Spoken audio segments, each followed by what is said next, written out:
"Nak, aku ayahmu." "Tidak, ayahku ada di dalam. Tapi aku ayah kandungmu." Assalamualaikum sahabat 1000 kisah nyata. Tidak semua anak dilahirkan untuk dipeluk oleh keluarganya sendiri. Safa tumbuh di rumah kumuh. Dengan ayah yang sakit. Dengan hidup yang keras sejak kecil. Ia tidak tahu bahwa sejak bayi, nasibnya sudah dicuri. Sampai suatu hari, mobil mewah datang. Seorang pria kaya mengaku ayahnya. Dan satu kalung kecil mulai membuka kebohongan besar. Ini bukan sekadar kisah kemiskinan. Ini tentang penculikan. Dan tentang kebenaran yang menunggu 20 tahun untuk terungkap. Sahabat, sebelum kita mulai ceritanya, mari semuanya untuk like, share, komen dari daerah mana kalian mendengarkan kisah ini dan bagi pendengar pertama, selamat datang di channel 1000 Kisah Nyata, jangan lupa subscribe channel ini ya. Agar kamu tidak ketinggalan kisah-kisah penuh inspirasi yang menggetarkan hati lainnya.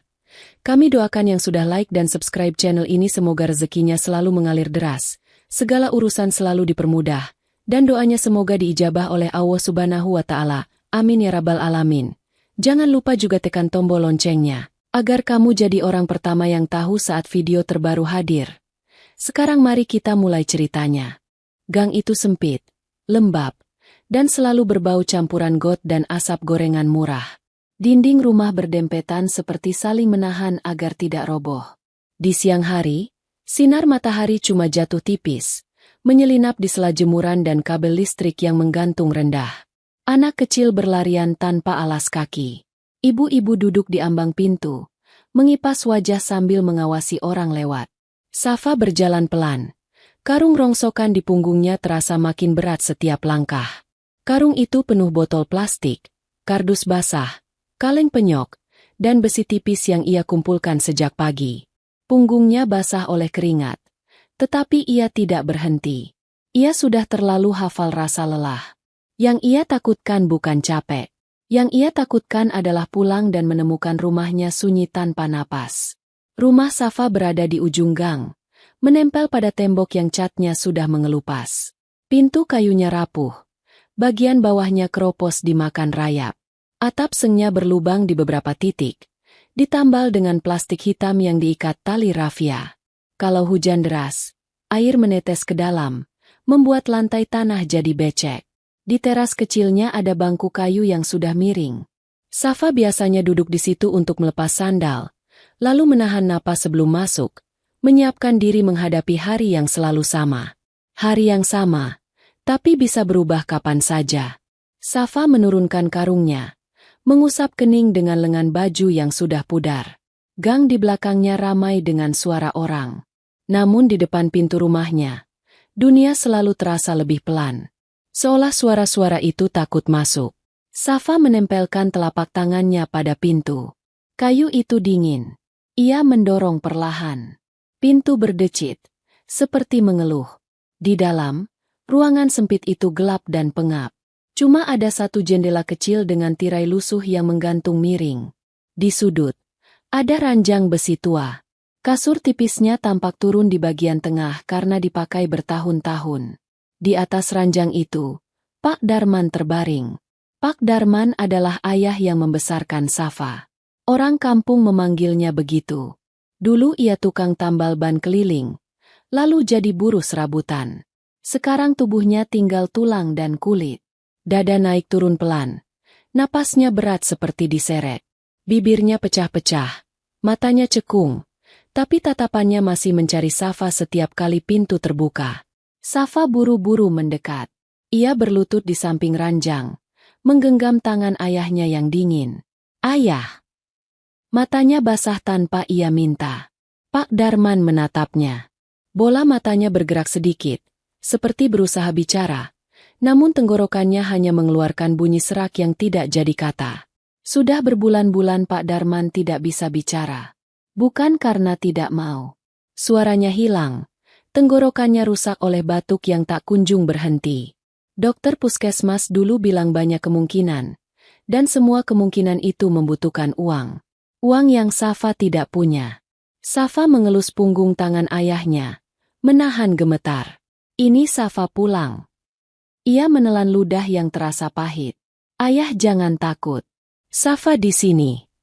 Pak Darman berkedip pelan. Dadanya bergetar. Batuknya datang seperti gelombang. Keli. 2 kali. Lalu batuk panjang yang membuat tubuhnya melengkung. Safa cepat mengangkat kepala ayahnya.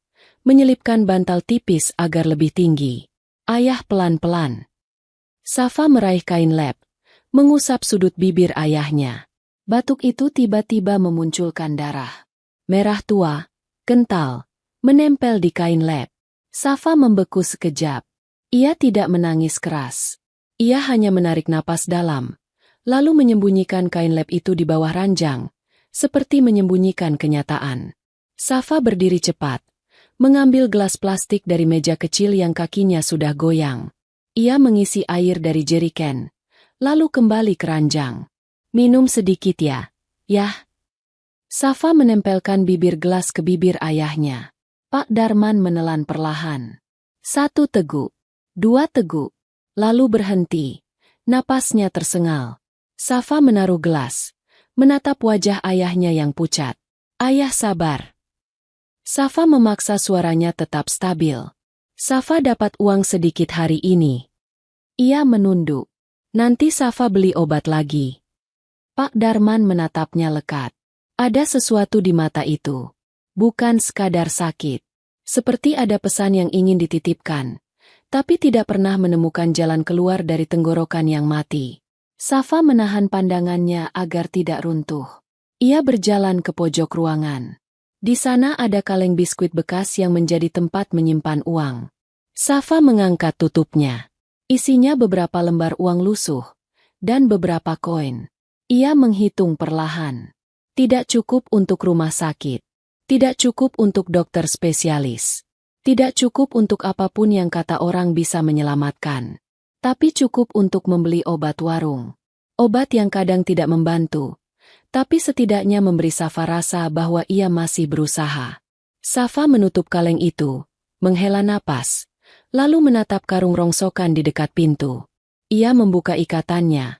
Memilah cepat barang yang masih bisa dijual. Botol plastik yang bersih ia taruh di satu sisi. Kardus ia ratakan. Kaleng ia masukkan ke karung kecil lain. Tangannya cekatan. Seperti mesin yang sudah dilatih bertahun-tahun. Sambil memilah, ia berbicara lagi. Meski ayahnya tidak bisa menjawab. Ayah, ingat dulu Safa suka takut kalau malam. Safa tersenyum tipis. Tapi senyum itu retak. Ayah selalu bilang, kalau kita miskin, yang kita punya cuma hati yang kuat. Ia menatap ayahnya. Safa masih pegang itu. Yah. Pak Darman berkedip lagi. Napasnya memburu sebentar. Lalu pelan. Safa menyambar kain sarung lusuh, menutup bagian dada ayahnya agar tidak kedinginan. Meski cuaca panas, tubuh sakit sering menggigil sendiri. Di luar, suara anak-anak mulai mereda. Sor turun. Angin membawa bau hujan.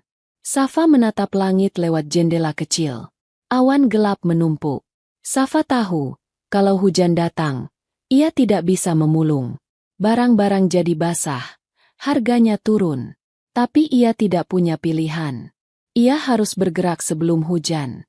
Safa mengambil uang dari kaleng biskuit, memasukkannya ke saku celana.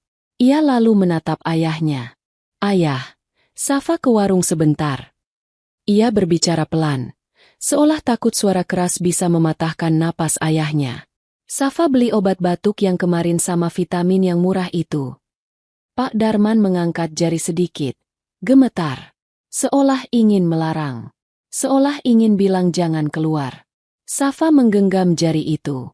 Safa cepat pulang. Ia berdiri, menunduk, mencium kening ayahnya. Ayah, tunggu. Safa berjalan ke pintu. Sebelum keluar, ia menoleh lagi. Mata ayahnya masih mengikuti. Tatapan itu membuat dada Safa nyeri. Ia seperti melihat seseorang menahan pergi, bukan karena ingin tinggal, tapi karena takut meninggalkan. Safa melangkah keluar. Gang itu kini lebih gelap. Lampu-lampu rumah menyala satu-satu. Beberapa orang menoleh ke arah Safa, lalu kembali ke urusan masing-masing. Safa berjalan menuju warung di ujung gang. Warung kecil dengan etalase kaca buram, dipenuhi bungkus mie instan dan permen. Di warung, Bu Ratih pemilik warung sedang menghitung uang receh. Safa mendekat, menahan malu yang selalu menggigit. Bu Ratih menoleh. Obat batuk yang kemarin masih ada. Bu Ratih mengamati Safa dari ujung rambut sampai ujung kaki, seperti menilai berapa banyak Safa bisa bayar. Ada. Bu Ratih mengambil botol kecil. Safa menelan ludah. Bisa sekalian vitamin yang murah. Bu Ratih menaruh strip vitamin di atas meja. Uangnya. Safa merogoh saku, menyerahkan uang lusuh itu. Koin-koin ia susun satu-satu di telapak tangan. Lalu ia geser pelan. Tangannya bergetar, bukan karena takut warung, tapi karena setiap koin yang pergi terasa seperti napas ayahnya ikut menipis. Bu Ratih menghitung, menghela napas pendek. Kurang 1.000. Safa membeku. Maaf, aku tadi. Safa menatap ke kantongnya lagi. Kosong. Bu Ratih menatap Safa lama, lalu mendengus kecil. Ya sudah, ambil saja. Tapi besok kalau ada, bayar. Safa menunduk cepat. Makasih, Bu. Safa mengambil obat itu, menggenggamnya kuat seperti menggenggam peluang terakhir. Ia berlari kecil pulang. Angin makin dingin. Rintik hujan mulai jatuh. Safa mendorong pintu rumahnya terburu-buru. Ayah, Safa pulang. Ruangan itu lebih gelap. Nafas ayahnya terdengar lebih berat. Safa menyalakan lampu kecil. Bohlamnya redup. Ia mendekat keranjang. Jantungnya memukul keras. Pak Darman masih di sana. Tapi wajahnya lebih pucat. Matanya setengah terbuka. Dadanya bergerak naik turun dengan susah payah. Safa menahan tangis. Meracik obat dengan air. Ia menyiapkan sendok. Ayah, minum obat dulu ya. Safa mengangkat kepala ayahnya pelan. Pak Darman menelan sedikit. Lalu batuk lagi, lebih keras. Darah muncul lagi, lebih banyak dari tadi. Safa cepat mengusap. Tangannya gemetar hebat sekarang. Tidak apa-apa. Safa berbisik, membohongi dirinya sendiri. Tidak apa-apa, yah. Pak Darman menatap Safa dengan mata yang berkaca-kaca. Ia mengangkat tangan, menyentuh pipi Safa pelan, seolah meminta maaf karena membuat Safa hidup seperti ini. Safa menutup mata, menekan pipinya pada telapak tangan itu. Safa kuat. Ia berbisik. Safa tidak akan tinggalin ayah. Di luar, hujan mulai turun lebih deras. Atap seng berdentang. Air menetes dari lubang, jatuh ke ember di lantai. Bunyinya tok-tok-tok. Suara itu seperti hitungan waktu yang tak mau berhenti. Safa duduk di samping ranjang, memijat kaki ayahnya yang dingin. Ia bercerita tentang hari ini, tentang botol plastik yang ia dapat, tentang anak kecil yang menertawakan karungnya, tentang kucing kampung yang mencuri ikan asin dari warung. Ia bercerita apa saja, hanya agar ruangan itu tidak terasa seperti menunggu kematian. Pak Darman mendengarkan dengan mata setengah terpejam. Sesekali ia berkedip pelan. Sesekali dadanya sesak. Safa memegang tangan ayahnya lebih erat. Ayah. Safa menelan napas. Kalau Safa dapat uang banyak nanti. Safa berhenti. Kata-kata itu terlalu menyakitkan karena terdengar seperti mimpi. Safa mengganti kalimatnya. Suaranya patah. Safa akan cari cara supaya ayah bisa sembuh. Apapun caranya. Hujan terus berdentang. Suara tetangga di luar terdengar samar. Lalu, di tengah hujan itu, terdengar suara yang tidak biasa. Suara mesin mobil. Bukan motor bebek. Bukan bajai. Bukan mobil bak sayur yang kadang masuk gang besar.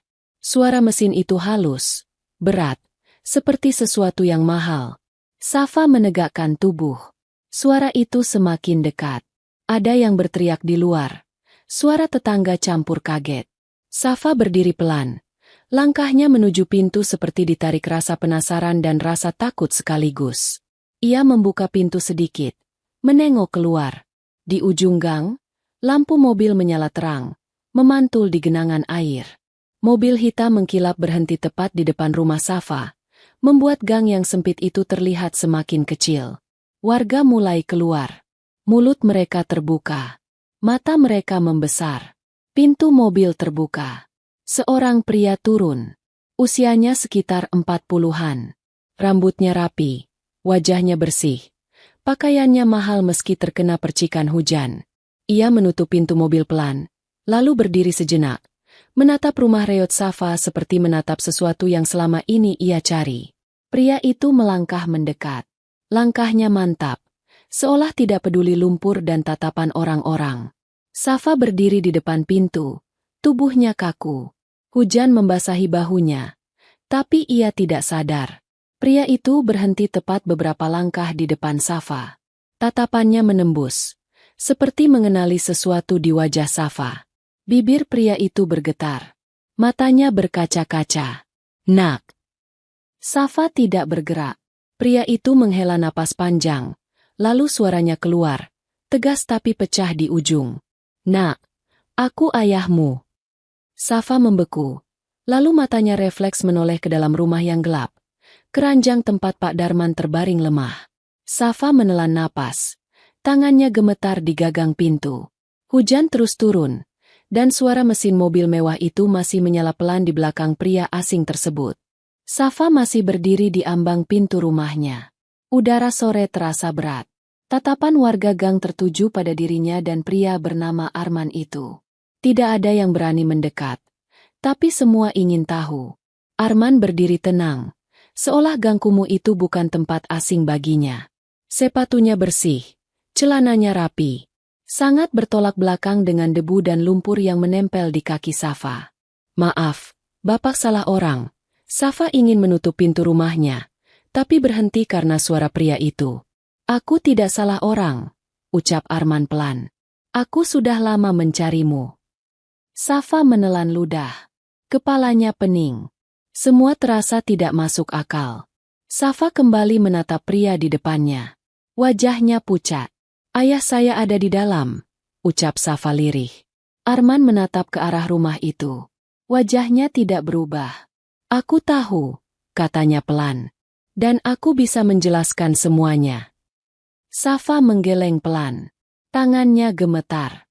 Pergi, katanya. Saya tidak kenal Bapak. Arman tidak bergerak. Tatapannya tetap. Aku sudah kehilanganmu 20 tahun. Ucapnya. Aku tidak akan pergi sekarang. Safa mundur selangkah. Napasnya tidak teratur. Ia tidak mengerti apa yang sedang terjadi. Ia hanya tahu satu hal. Hidupnya yang sederhana baru saja retak. Kalau Bapak ayah saya, kata Safa dengan suara bergetar. Lalu siapa orang yang ada di dalam rumah itu? Arman terdiam sejenak. Matanya bergerak ke arah pintu rumah yang terbuka sedikit. Dari celah itu, terdengar suara batuk berat. Dia yang membesarkanmu, jawab Arman akhirnya. Tapi aku ayah kandungmu. Kata kandung terdengar asing di telinga Safa. Selama 20 tahun hidupnya, kata itu tidak pernah ia pikirkan. Saya tidak butuh ayah kandung, ucap Safa tegas. Saya sudah punya ayah. Arman mengangguk pelan. Aku tahu kau akan berkata begitu, katanya. Dan aku tidak akan memaksamu hari ini. Ia memasukkan tangan ke dalam jasnya, mengeluarkan sebuah dompet kulit hitam. Dari dalam dompet itu, ia mengeluarkan sebuah foto lama. Sudutnya sudah pudar. Ia mengulurkan foto itu ke Safa. Safa ragu sejenak, lalu meraih foto itu dengan tangan gemetar. Foto itu memperlihatkan seorang bayi perempuan, di bedong kain tipis, dengan sebuah kalung kecil di lehernya. Kalung itu berbentuk sederhana, liontin kecil dengan ukiran halus. Dada Safa berdegup keras. Kalung itu. Tidak mungkin. Arman mengeluarkan sebuah amplop tebal dari dalam jasnya. Ia mengulurkannya ke arah Safa. Ini untuk pengobatan, katanya. Ayahmu di dalam membutuhkan ini. Safa menatap amplop itu. Tangannya mengepal. Saya tidak mau, jawabnya. Arman tidak menarik kembali tangannya. Kau tidak perlu menjawab sekarang, ucapnya. Aku akan kembali besok. Safa menutup pintu dengan cepat. Tangannya gemetar saat mengaitkan pengunci. Ia bersandar di pintu. Napasnya tidak teratur. Di dalam rumah, Pak Darman menatapnya. Mata tua itu basah. Safa mendekat, duduk di samping Dipan. "Ayah dengar?" tanya Safa pelan. Pak Darman menggerakkan matanya perlahan.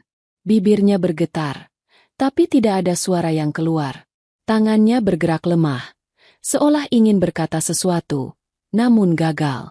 Safa menggenggam tangan ayahnya erat. "Tidak apa-apa," bisiknya. "Safa di sini.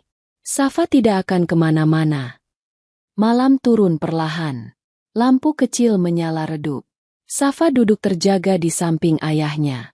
Setiap kali ayahnya batuk, Safa langsung bangkit, menepuk punggungnya pelan. Di luar rumah, suara gang kembali sepi. Mobil hitam itu sudah tidak ada. Malam hari saat ayahnya sudah tidur, Safa kembali melihat foto yang tadi diberikan pria itu. Bayi perempuan dengan liontin.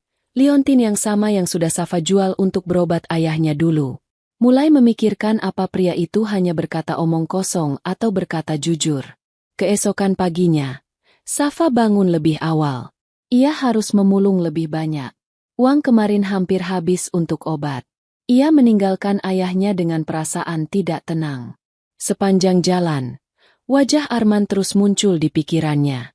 Tatapan itu, nada suara itu, terlalu yakin untuk disebut bohong biasa. Saat Safa kembali menjelang siang, ia melihat mobil hitam itu lagi. Arman sudah berdiri di depan rumah. "Aku menepati janjiku," katanya. Safa menahan napas. "Kami tidak butuh apa-apa dari Bapak," ucapnya. Arman menggeleng. "Ayahmu butuh rumah sakit," jawabnya. "Bukan obat warung lagi." Kalimat itu menusuk Safa. "Aku bisa membawanya ke rumah sakit terbaik," lanjut Arman. "Sekarang juga." Safa menoleh ke dalam rumah. Pak Sastro terbaring lebih lemah dari kemarin. Batuknya semakin sering. Safa tak ingin kehilangan ayahnya. Belum sempat Safa menjawab, suara batuk keras terdengar dari dalam rumah. Batuk itu panjang, dalam, disertai suara sesak yang membuat dada Safa langsung nyeri. "Ayah!" teriak Safa panik. Ia berlari masuk.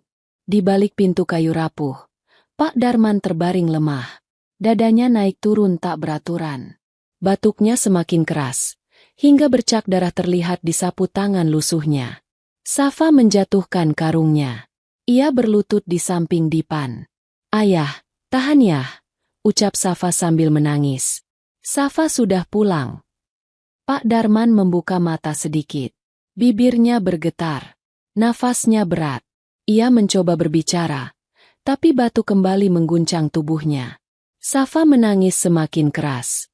"Kenapa ayah begini?" ucapnya putus asa. Arman berdiri di ambang pintu. Ia menyaksikan semuanya tanpa berkata apa-apa. Wajahnya berubah. Tidak lagi dingin. Ada sesuatu yang bergetar di matanya. Ia melangkah masuk perlahan. "Dia harus dibawa ke rumah sakit sekarang," kata Arman tegas. Safa menoleh tajam. "Kami tidak punya uang," ucap Safa dengan suara pecah. Arman mendekat. "Aku yang tanggung semuanya," katanya. "Sekarang juga." Safa menggeleng panik. "Ayah tidak pernah mau ke rumah sakit," katanya sambil memeluk Pak Darman. "Ayah, dengar Safa." Pak Darman membuka mata. Pandangannya kabur. Namun saat melihat Arman berdiri di dekat Dipan, matanya membesar. Ada sesuatu di sana. Bukan marah, bukan takut, tapi keterkejutan yang dalam. Tubuh Pak Darman bergetar. Tangannya gemetar. Nafasnya tersendat. Batuk kembali pecah. Lebih keras dari sebelumnya. Safa menjerit. "Tolong!" Tangisnya pecah. "Ayah jangan gitu." Arman langsung mengambil keputusan. "Kita berangkat sekarang," katanya. "Kalau terlambat, nyawanya terancam." Safa menatap ayahnya. Pak Darman menatap balik. Dengan sisa tenaga, ia menggenggam tangan Safa lemah. Seolah meminta maaf. Seolah berpamitan. Air mata Safa jatuh di tangan itu. Ayah, ucapnya lirih. Akhirnya Safa mengangguk. Bukan karena percaya pada Arman, tapi karena ia tidak punya pilihan. Pak Darman dibawa keluar dengan tandu darurat. Safa menggenggam tangannya sepanjang jalan. Mobil mewah itu melaju meninggalkan gang sempit, meninggalkan hidup lama Safa yang hancur di belakangnya. Dan sejak saat itu, takdir Safa berubah. Di rumah sakit, dokter berbicara panjang. Safa hanya menangkap satu hal. Kondisi ayahnya kritis. Arman berdiri di belakang Safa. Ia mengurus semuanya. Administrasi, biaya, ruangan. Safa merasa kecil. Seumur hidupnya, ia harus memohon untuk semuanya. Hari itu, semuanya terasa mudah. Terlalu mudah. Malam itu, Safa duduk sendirian di lorong rumah sakit. Arman mendekat. Aku tahu kau tidak percaya padaku, ucapnya. Safa menatap lantai. Saya tidak akan pernah percaya, jawabnya. Arman tersenyum tipis. Itu tidak masalah, katanya. Aku hanya ingin kau tahu. Kata-kata itu membuat Safa menoleh. Maksud Bapak apa? Arman tidak menjawab. Ia hanya berkata pelan. Aku akan selalu datang, Safa. Beberapa jam kemudian, dokter keluar. Wajahnya serius. Kondisi pasien memburuk, kata dokter. Kami akan berusaha semampu kami. Safa masuk ke ruang perawatan. Pak Darman terbaring dengan alat-alat medis di sekitarnya. Napasnya semakin berat. Safa duduk di sampingnya, menggenggam tangannya. Ayah, bisiknya. Safa di sini. Pak Darman membuka mata perlahan. Tatapannya penuh perjuangan. Ia berusaha bicara, tapi suara itu tidak keluar. Air mata Safa jatuh. Kalau ayah capek, ucap Safa pelan. Safa tidak akan marah. Pak Darman menggeleng lemah. Tangannya menekan tangan Safa. Malam semakin larut. Lampu rumah sakit terasa dingin. Arman tidak ada di sana saat itu. Dan Safa belum tahu. Malam itu akan menjadi malam terakhir ayahnya menyimpan rahasia. Lampu rumah sakit tidak pernah benar-benar padam. Cahaya putihnya menusuk mata, membuat malam terasa sama dinginnya dengan siang. Lorong panjang itu sunyi, hanya sesekali terdengar langkah perawat dan bunyi roda troli yang melintas pelan. Safa duduk di kursi kecil di samping ranjang Pak Darman. Sejak sore, ia tidak beranjak sedikit pun. Punggungnya pegal. Kakinya mati rasa. Namun ia tidak peduli. Di hadapannya, Pak Darman terbaring dengan selang dan alat medis di sekeliling tubuhnya. Dadanya naik turun tidak teratur. Setiap napas terdengar berat. Seperti beban yang dipaksakan pada paru-paru yang sudah lelah. Bunyi mesin medis terdengar pelan. Teratur. Namun justru bunyi itu membuat Safa gelisah. Ia takut jika suatu saat suara itu berhenti. Safa mengambil kain kecil dari tas lusuhnya. Ia menyekanya di dahi ayahnya dengan gerakan hati-hati. Ayah bisa tidur, ucap Safa pelan. Suaranya hampir tidak terdengar. Safa di sini, tidak kemana-mana.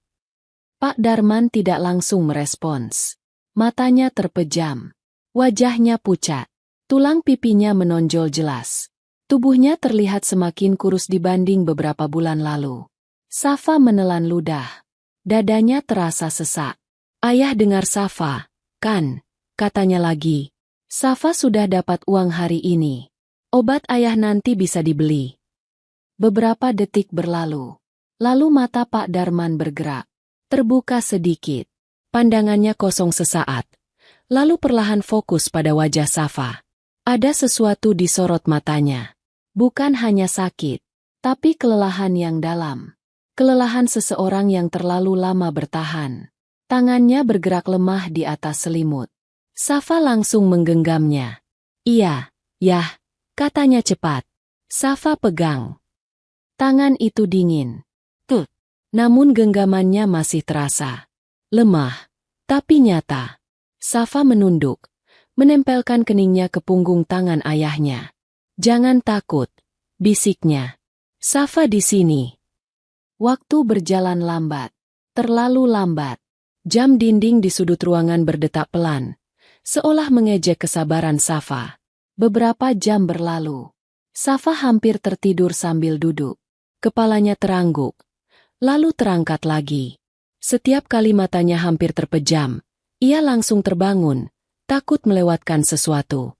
Tiba-tiba, batuk Pak Darman terdengar keras. Safa tersentak. "Ayah!" Panggilnya panik. Batuk itu berulang. Dadanya naik turun cepat. Napasnya terputus-putus. Safa berdiri, memencet bel darurat dengan tangan gemetar. "Perawat," ucapnya. "Tolong." Beberapa saat kemudian, perawat masuk. Mereka memeriksa, menyesuaikan alat, memberi obat. Safa berdiri di sudut ruangan, memeluk tubuhnya sendiri. Setelah kondisi Pak Darman sedikit stabil, perawat keluar. Ruangan kembali sunyi. Safa duduk lagi. Tangannya kembali menggenggam tangan ayahnya. "Maaf," bisiknya. Safa bikin ayah capek. Matanya panas. Air mata jatuh satu persatu. Pintu ruangan terbuka pelan. Safa menoleh refleks. Arman masuk. Langkahnya tenang. Wajahnya serius. Jasnya masih rapi. Kontras dengan suasana ruangan yang penuh bau obat. Safa langsung berdiri. Wajahnya menegang. "Bapak ngapain kesini?" ucap Safa dingin. Arman berhenti beberapa langkah dari ranjang. Suaranya diturunkan. "Aku hanya ingin melihat keadaannya." Safa berdiri lebih ke depan, seperti ingin menghalangi pandangan Arman ke Pak Darman. "Bapak sudah cukup bantu," katanya. "Selebihnya biar Safa." Arman tidak membantah. Ia menatap Pak Darman lama. Tatapannya tidak biasa. Ada sesuatu di sana. Bukan iba. Bukan jijik. Tapi perasaan yang sulit dibaca. "Dia pria yang kuat," ucap Arman pelan. "Dia ayah saya," balas Safa cepat. Nada suaranya tegas. Seolah kalimat itu harus diucapkan keras agar dunia mendengarnya. Arman mengangguk. "Aku tahu." Kalimat itu sederhana, tapi membuat dada Safa terasa sesak. Safa terdiam beberapa detik. "Kalau Bapak tahu," ucapnya, "kenapa Bapak terus datang?" Arman melangkah satu langkah mendekat. "Safa," katanya, "aku tidak datang untuk merebut siapapun darimu." Lalu, Safa menatapnya tajam. "Kenapa Bapak selalu ada di setiap tempat yang tidak saya minta?" Arman menarik napas panjang. "Karena aku sudah terlambat 20 tahun," ucapnya. "Dan aku tidak mau terlambat lagi." Safa tertawa kecil. "Pahit." "Kalimat itu tidak mengubah apa-apa," katanya. "Ayah saya masih terbaring di sini." Arman terdiam cukup lama. Ia menatap lantai, lalu kembali menatap Safa. "Kalau aku bilang," ucapnya perlahan, "bahwa aku disingkirkan, bahwa aku dibuat percaya anakku sudah mati." Kata-kata itu menggantung di udara. Berat. Safa menggeleng. "Saya tidak butuh cerita," katanya. "Saya butuh ayah saya sembuh." Arman menunduk. "Aku akan lakukan apapun agar dia dirawat sebaik mungkin," ucapnya. "Dan suatu hari, kau akan tahu kenapa aku tidak pergi lagi." Ia berbalik, melangkah keluar tanpa menunggu jawaban. Pintu menutup pelan. Safa berdiri lama. Tangannya gemetar. Dadanya naik turun cepat. Ia duduk kembali di samping ranjang, menggenggam tangan Pak Darman lebih erat. "Ayah dengar," bisiknya.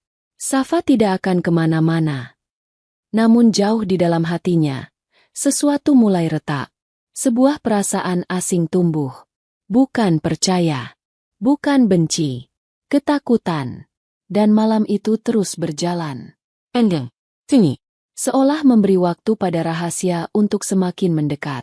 Pagi datang dengan udara lembab dan langit kelabu. Cahaya matahari masuk samar melalui jendela rumah sakit. Safa hampir tidak tidur sama sekali. Matanya sembab. Kelopak matanya terasa berat. Tapi ia tetap duduk di kursi kecil di samping ranjang Pak Darman. Sejak subuh, ia hanya diam, menggenggam tangan ayahnya, mendengarkan napas yang masih ada, meski terdengar berat. Setiap tarikan napas itu membuat Safa sedikit lega. Setiap hembusan membuat dadanya kembali tegang. "Ayah," bisik Safa pelan. "Sebentar lagi pagi." Pak Darman tidak menjawab, tapi jemarinya bergerak sangat sedikit. Itu cukup bagi Safa untuk bertahan. Pintu ruang perawatan terbuka pelan. Arman masuk.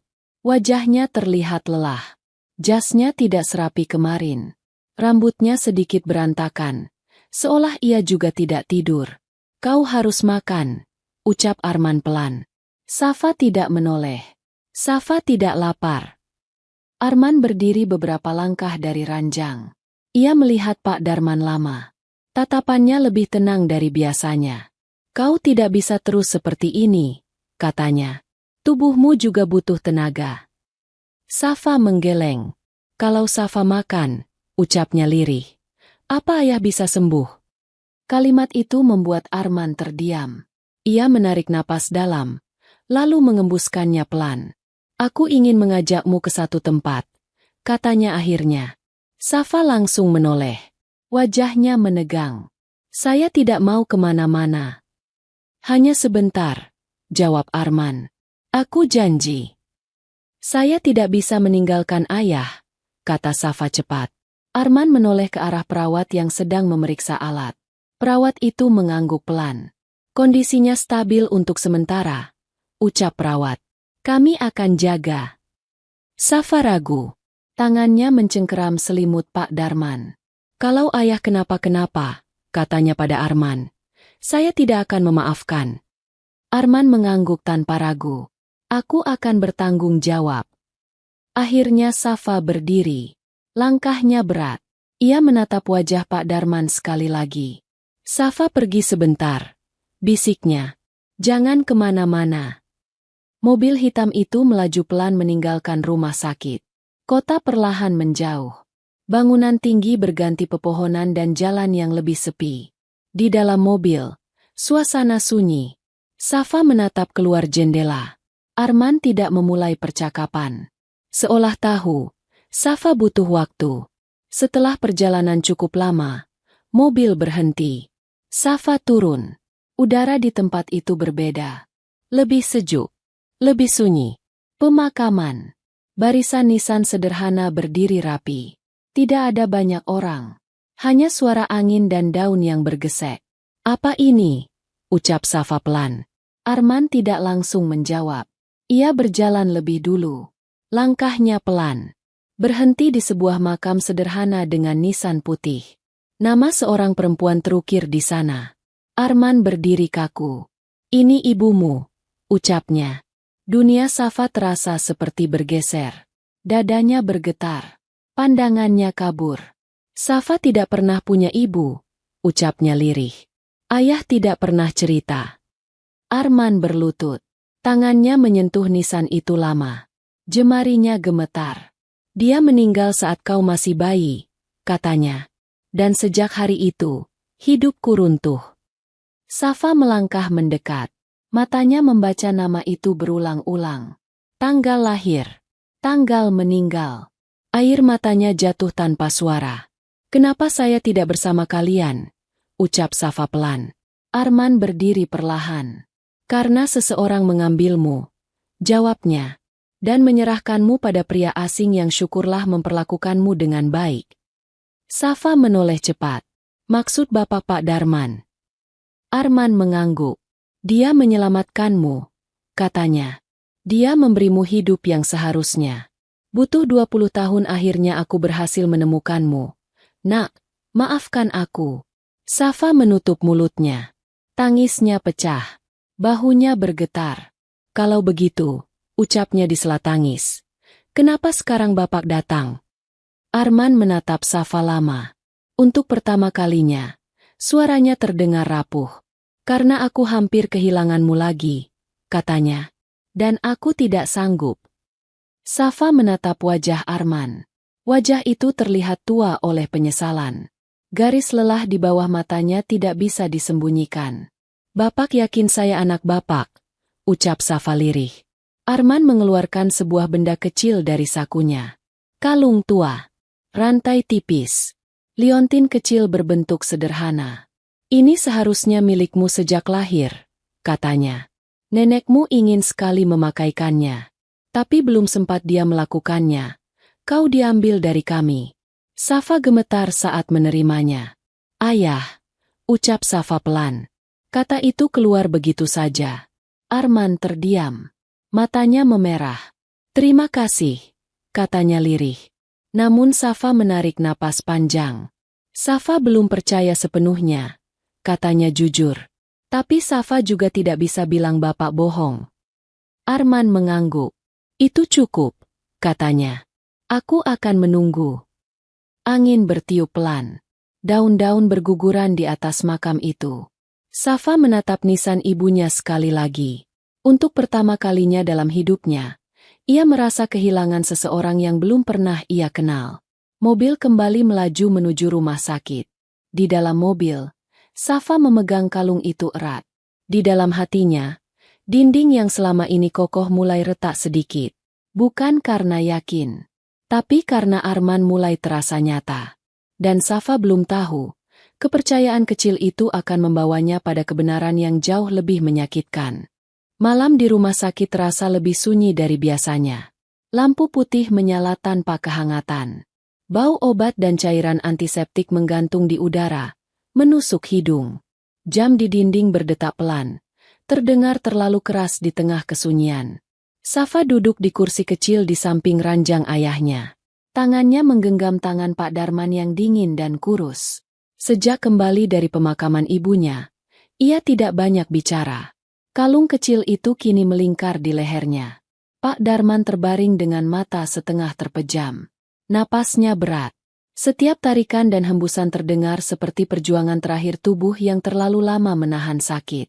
Safa mengusap tangan ayahnya perlahan. Ayah, bisiknya. Safa sudah kembali. Pak Darman membuka mata perlahan.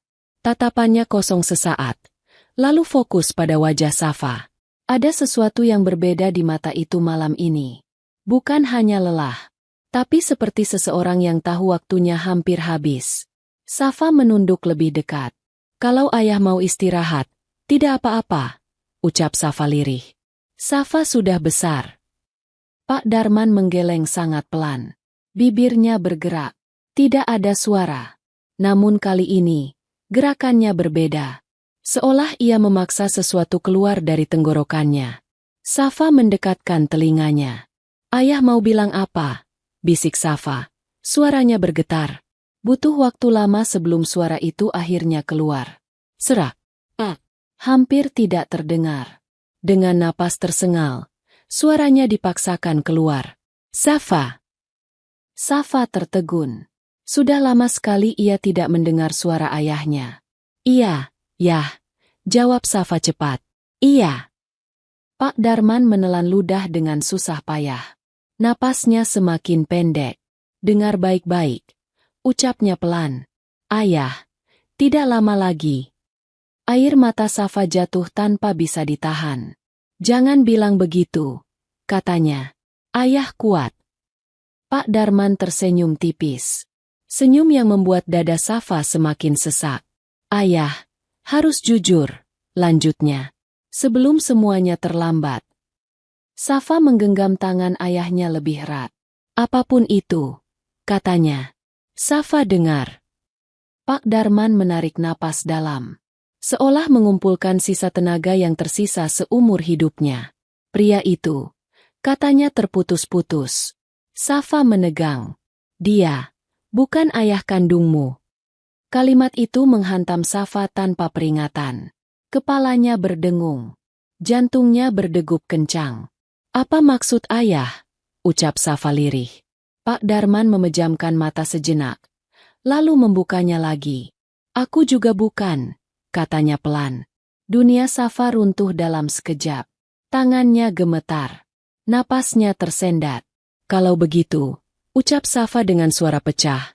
Siapa ayah Safa sebenarnya? Pak Darman menggeleng lemah. Tangannya bergetar. Ayah, tidak bisa bilang, ucapnya. Maafkan ayah. Air mata Safa jatuh membasahi tangan ayahnya. Kenapa ayah sembunyikan? Katanya. Kenapa ayah tega? Pak Darman berusaha mengangkat tangannya, seolah ingin mengusap kepala Safa, tapi tidak sampai. Karena takut, ucapnya. Takut kau hilang. Napas Pak Darman semakin berat. Safa panik. Dokter, teriak Safa sambil menoleh ke pintu. Namun Pak Darman menekan tangan Safa lebih kuat dari sebelumnya. Tatapannya memohon. Dengar, katanya cepat meski suaranya hampir hilang. Ikut dia. Safa menoleh kembali. Apa?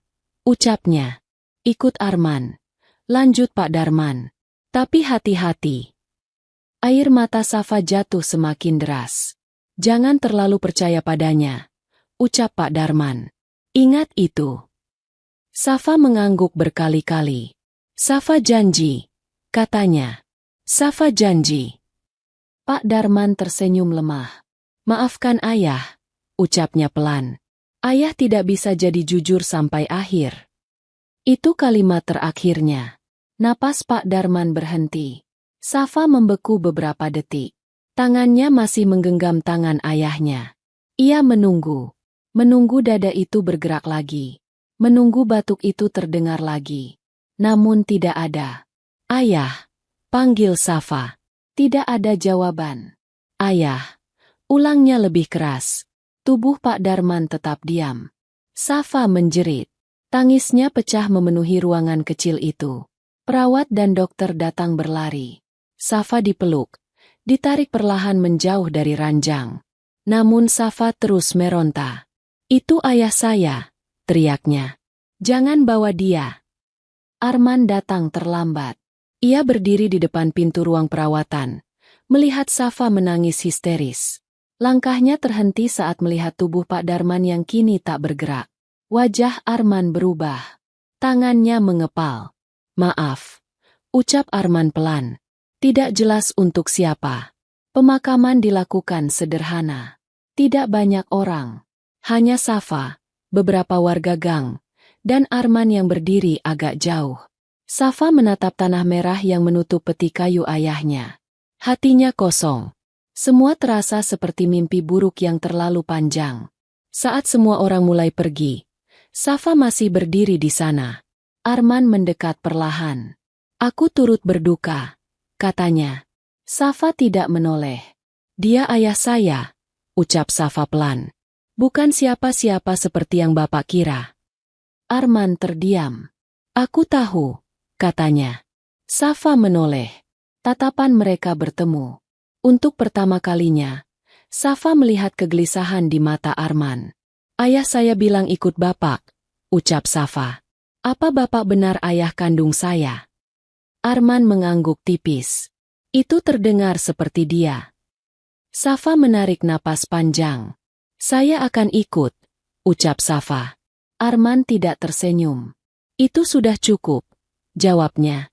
Mobil hitam itu kembali ke gang. Safa duduk di kursi belakang. Tangannya mengepal di pangkuannya.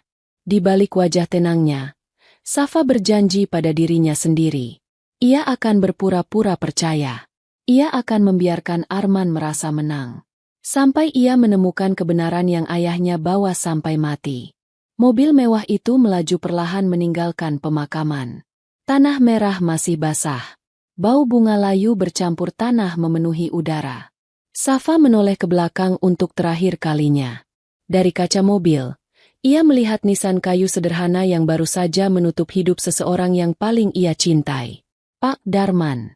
Satu-satunya ayah yang pernah ia kenal. Tangannya gemetar di pangkuan. Bajunya masih baju lusuh yang sama saat ia berdiri di sisi liang kubur. Tidak ada yang menyuruhnya ganti. Tidak ada yang peduli. Atau mungkin itu memang disengaja. Di kursi depan, Arman menyetir tanpa berkata apa-apa. Punggungnya tegak. Tangannya mantap di kemudi. Tidak ada raut duka di wajahnya. Seolah kematian barusan hanyalah urusan kecil yang sudah selesai. Keheningan di dalam mobil terasa panjang. Terlalu panjang. Safa menelan ludah. Ia teringat pesan terakhir Pak Darman. Ikut dia. Tapi hati-hati. Jangan terlalu percaya padanya. Kalimat itu terus berputar di kepalanya. Seperti peringatan yang tidak boleh ia abaikan. Ia tahu satu hal. Sejak masuk ke mobil ini, hidupnya tidak lagi miliknya sendiri. Beberapa menit berlalu. Tidak ada suara. Bahkan radio pun mati. Akhirnya Arman bicara. "Kita akan pulang," katanya pelan. Nada suaranya datar. Tidak ada kehangatan. Tidak ada kelembutan. Bukan ke rumah itu lagi. Safa mengangguk kecil. Ia tidak bertanya kemana.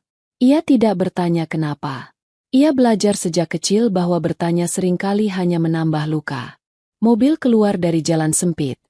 Masuk ke jalan besar. Gedung-gedung tinggi mulai terlihat. Lampu lalu lintas. Aspal halus. Dunia yang selama ini hanya Safa lihat dari jauh. Ia merasa asing. Seolah bukan bagian dari tempat ini. Setelah perjalanan panjang, mobil berhenti di depan sebuah pagar besi tinggi. Perlahan pagar itu terbuka. Di baliknya, berdiri rumah besar dengan taman luas dan lampu kuning lembut yang menyala rapi. Safa terdiam. Ia tidak kagum. Ia justru merasa kecil. Arman turun lebih dulu. Ia membuka pintu belakang. "Masuk," katanya singkat. Safa turun. Kakinya menyentuh lantai batu yang dingin dan bersih. Ia melangkah ragu. Seperti orang yang tidak yakin pantas berada di sana. Pintu rumah terbuka. Udara di dalamnya sejuk. Terlalu sejuk. Terlalu sunyi. Seorang pembantu wanita mendekat dan membungkuk sedikit. "Nona Safa," ucapnya sopan. "Silakan ikut saya." Safa menoleh ke Arman. "Bapak tidak?" tanyanya. "Aku ada urusan," jawab Arman cepat. "Istirahatlah." Safa mengangguk. Ia mengikuti pembantu itu menyusuri lorong panjang. Setiap langkah membuatnya semakin merasa tersesat. Dinding putih, lukisan mahal, lampu kristal. Semuanya terasa jauh dari hidupnya. Kamar itu besar.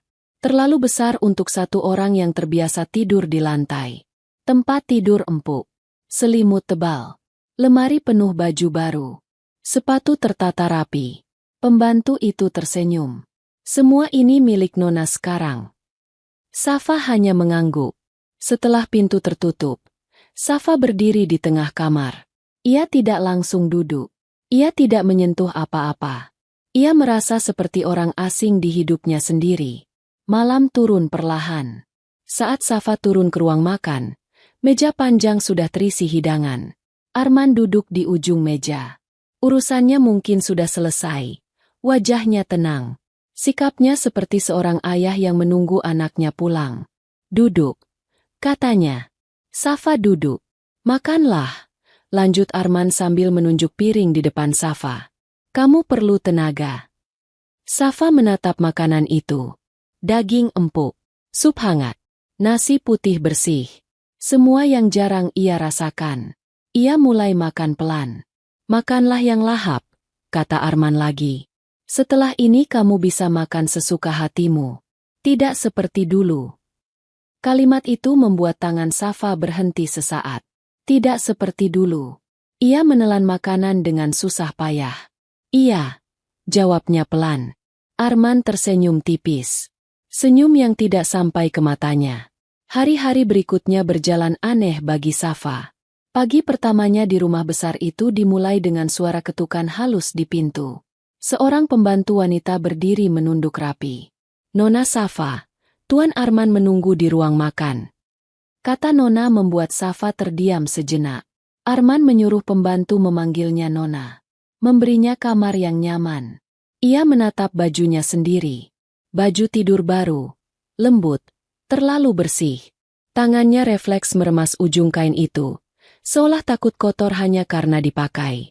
Di ruang makan, meja panjang sudah terisi berbagai hidangan. Roti hangat, sup bening, buah potong tersusun rapi. Sesuatu yang tak pernah ia lihat di meja makan rumah reotnya dulu. Arman duduk di ujung meja, membaca koran.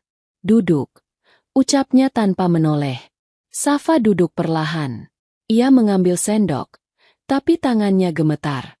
"Makanlah yang banyak," kata Arman akhirnya menurunkan koran. "Tubuhmu terlalu kurus." Safa mengangguk kecil. Ia menyendok sup, meniup pelan, lalu memakannya hati-hati. Arman memperhatikannya beberapa detik. Kamu tidak perlu makan seperti itu, katanya. Di sini kamu bisa mengambil semuanya. Sendok Safa berhenti di udara. Iya, Pak, jawabnya pelan. Hari itu Arman mengajaknya keluar.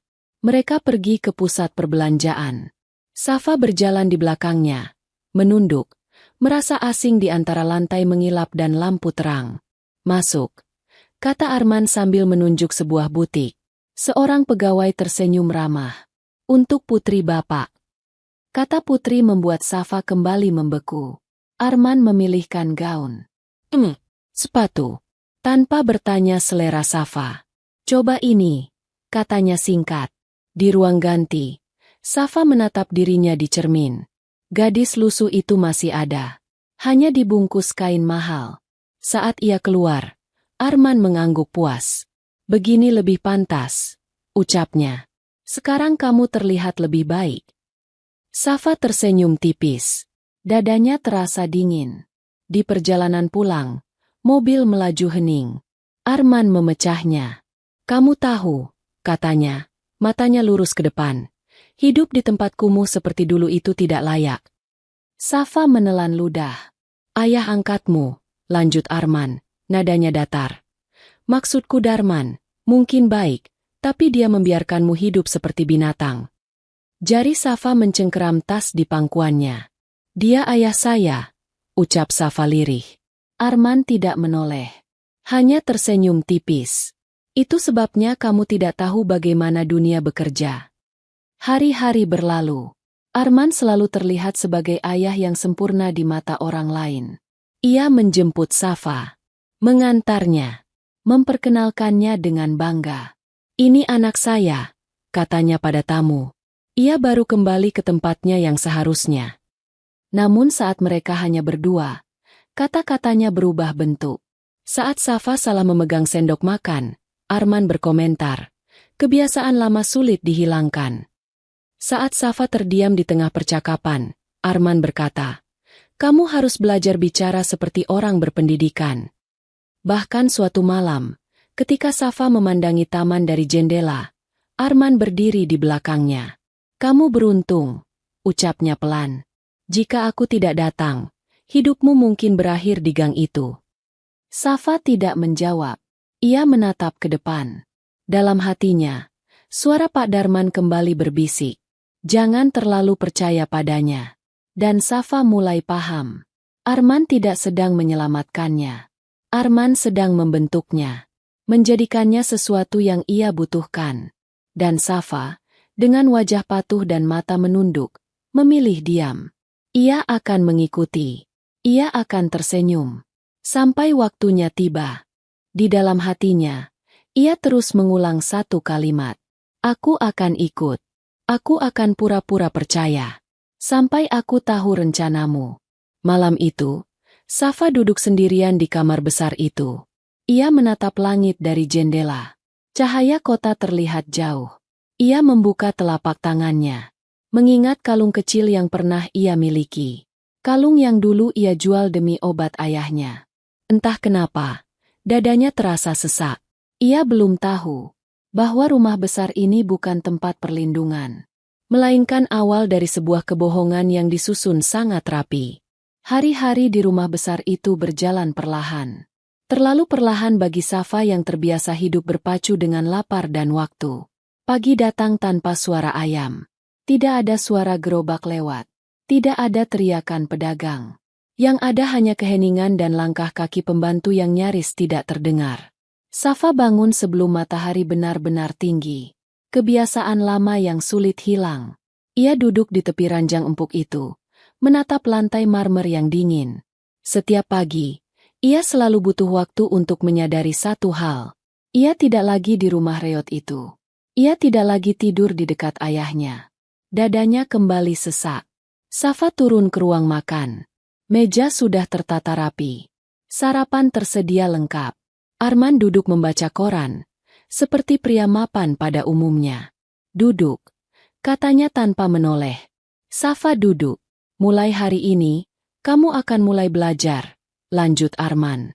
Cara bicara, cara berjalan, cara bersikap. Safa mengangguk. Aku tidak mau orang tahu kamu tumbuh di tempat seperti itu, tambahnya datar. Seperti itu. Safa kembali menelan kata-kata itu dalam diam. Hari-hari Safa diisi pelajaran. Guru datang ke rumah. Ada yang mengajarinya berbicara lebih halus. Ada yang mengajarinya cara makan. Ada yang mengajarinya cara berpakaian. Setiap kesalahan kecil selalu disertai komentar. Jangan begitu. Itu tidak pantas.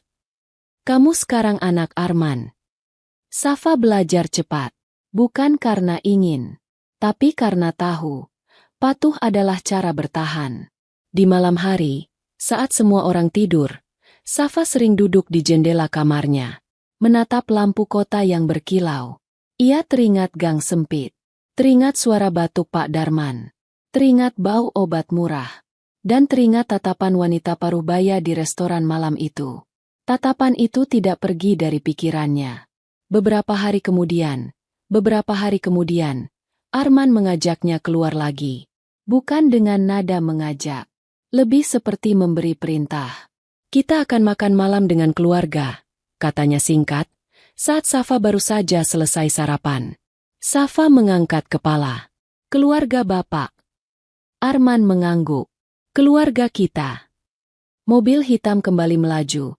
Kali ini berhenti di sebuah butik besar dengan kaca tinggi dan pintu emas. Seorang pegawai membawa Safa ke dalam ruang ganti. Deretan gaun tergantung rapi. Warna lembut. Kain jatuh anggun. Semua terlihat seperti dunia lain. Coba yang ini, kata pegawai itu sambil menyerahkan sebuah dres panjang berwarna krem pucat. Bahannya halus, berkilau tipis saat terkena cahaya. Safa menyentuhnya perlahan. Tangannya refleks menarik kembali, takut merusak.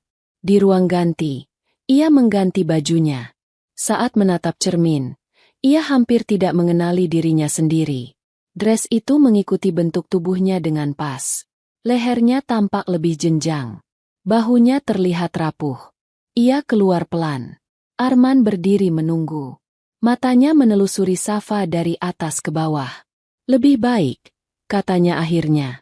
Setidaknya sekarang kamu tidak terlihat seperti baru keluar dari gang. Kalimat itu menusuk. Tapi Safa menunduk. Iya. Belum selesai.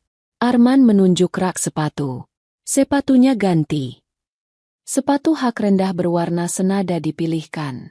Lalu tas kecil. Lalu perhiasan sederhana. Sebuah anting kecil yang berkilau lembut. Kamu harus terlihat pantas, ucap Arman. Mereka akan menilaimu dari detik pertama. Di ruang rias, seorang penata rambut merapikan rambut Safa. Dilepaskan perlahan. Disisir. Dibentuk sederhana tapi elegan. Riasan tipis diaplikasikan. Tidak mencolok, tapi cukup membuat wajah Safa terlihat berbeda. Saat semuanya selesai, Safa menatap cermin lama. Gadis itu tampak anggun. Tapi Safa tahu, di balik kain mahal dan riasan rapi, ia masih gadis yang sama.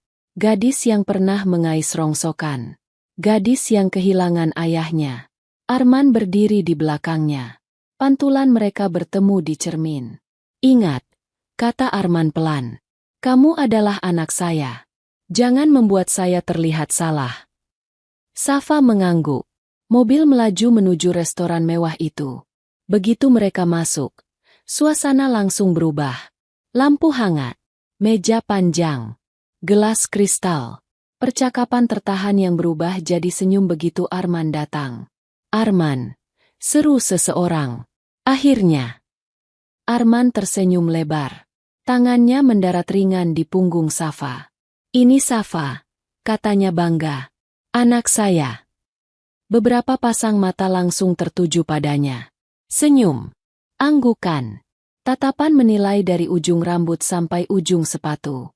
Oh, kata seorang perempuan sambil tersenyum. Ini anak yang kamu rahasiakan itu. Terlalu lama, sahut yang lain sambil tertawa kecil. 10 tahun lalu kamu bilang tiba-tiba punya anak. Kami pikir kamu bercanda. Arman ikut tertawa.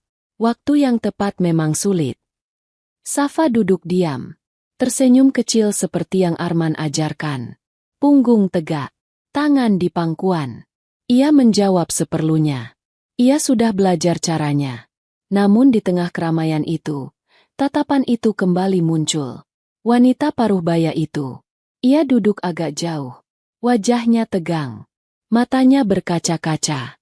Tatapannya tidak lepas dari Safa. Seolah Safa adalah satu-satunya orang di ruangan itu. Safa merasa tidak nyaman. Beberapa kali mata mereka bertemu. Wanita itu cepat mengalihkan pandangan. Tapi beberapa detik kemudian, ia kembali menatap Safa. Seorang pria di samping wanita itu meraih tangannya, membisikkan sesuatu. Wanita itu mengangguk, tapi matanya tetap berkaca-kaca. Safa tidak tahu kenapa dadanya terasa aneh. Acara keluarga berakhir dengan tawa, foto bersama, obrolan ringan. Dan malam itu, di tengah kemewahan dan tawa palsu, Safa mulai sadar. Arman tidak hanya membawanya ke dunia baru. Ia sedang memamerkannya. Di perjalanan pulang, Safa akhirnya bertanya. Wanita tadi, ucapnya hati-hati. Siapa dia? Arman menoleh sekilas. Itu Ratna. Jawabnya. Istri kakakku.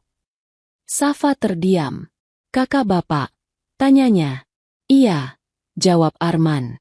Mereka jarang ikut campur urusanku. Nada Arman terdengar datar. Terlalu datar.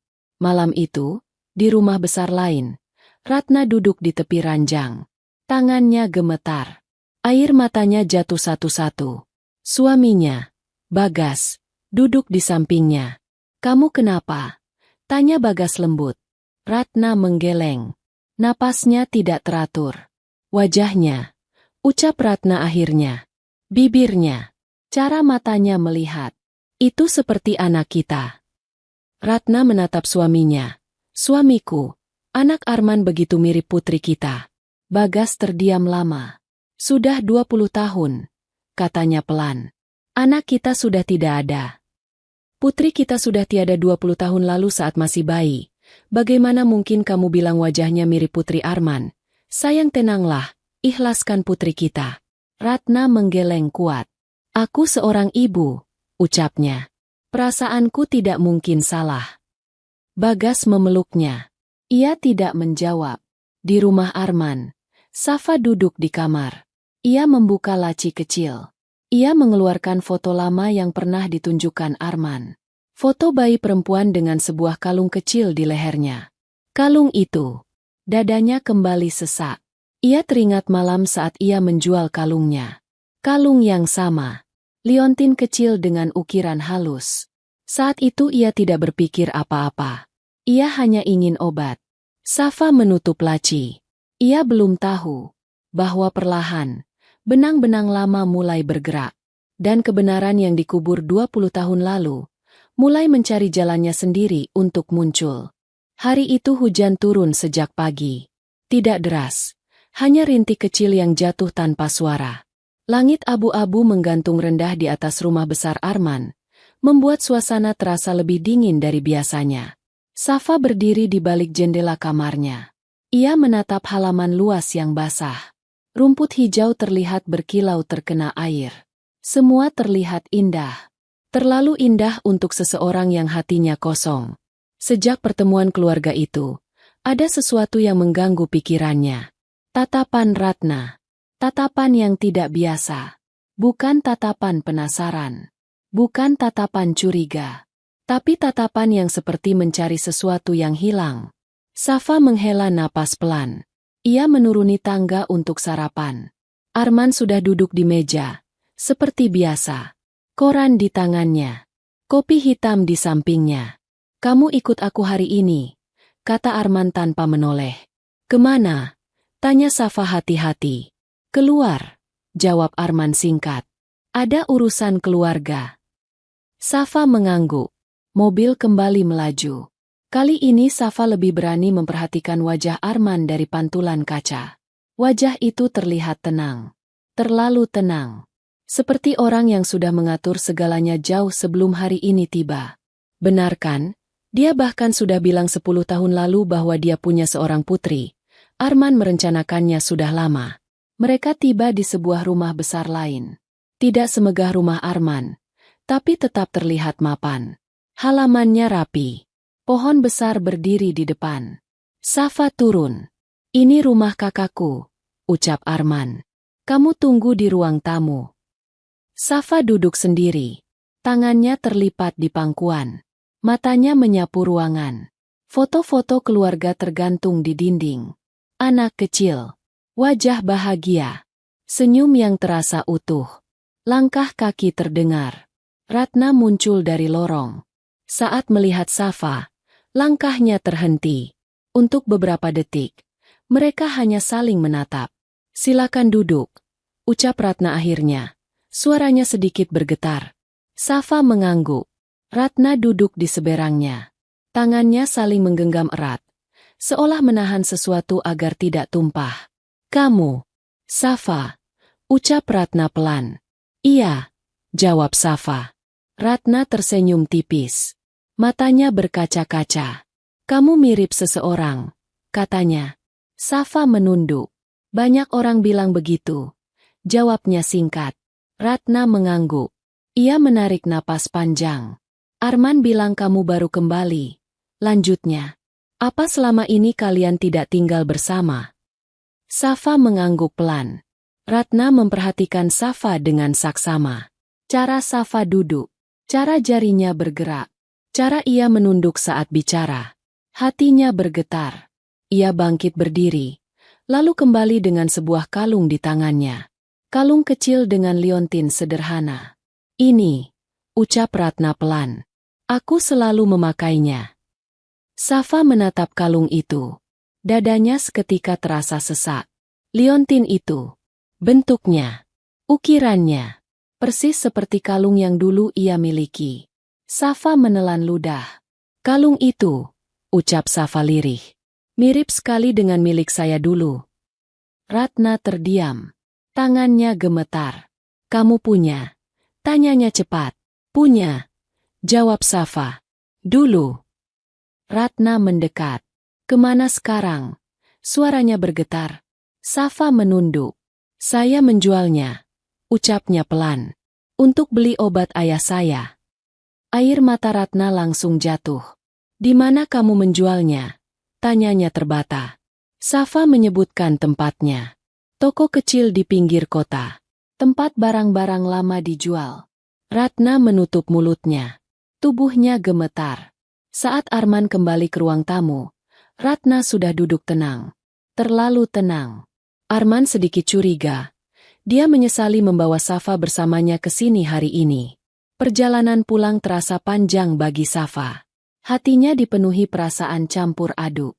Malam itu, Ratna duduk lama di tepi ranjang. Lampu kamar belum ia matikan. Tangannya gemetar saat membuka kotak kecil di laci meja samping. Di dalamnya, terbaring kalung kecil dengan liontin sederhana. Bagas berdiri di ambang pintu, memperhatikannya sejak tadi. "Kamu belum tidur," ucapnya pelan. Ratna tidak menjawab. Ia mengangkat kalung itu ke arah lampu. Cahaya memantul lembut di permukaan liontin yang sudah ia hafal luar dalam. "Mas," katanya akhirnya. "Aku melihatnya lagi." Bagas mendekat. "Melihat apa?" Ratna menelan ludah. "Dia," ucapnya. "Anak itu. Aku yakin sekali dia putri kita." Bagas menghela napas pelan. "Ratna." Cara dia menunduk, potong Ratna. Cara tangannya saling menggenggam waktu orang menatapnya. Itu bukan kebiasaan orang yang dibesarkan dengan aman. Ia menatap Bagas. Matanya berkaca-kaca. "Itu aneh." Bagas terdiam. Ratna membuka telapak tangannya, memperlihatkan kalung itu. "Aku keluarkan ini tanpa sadar," lanjutnya.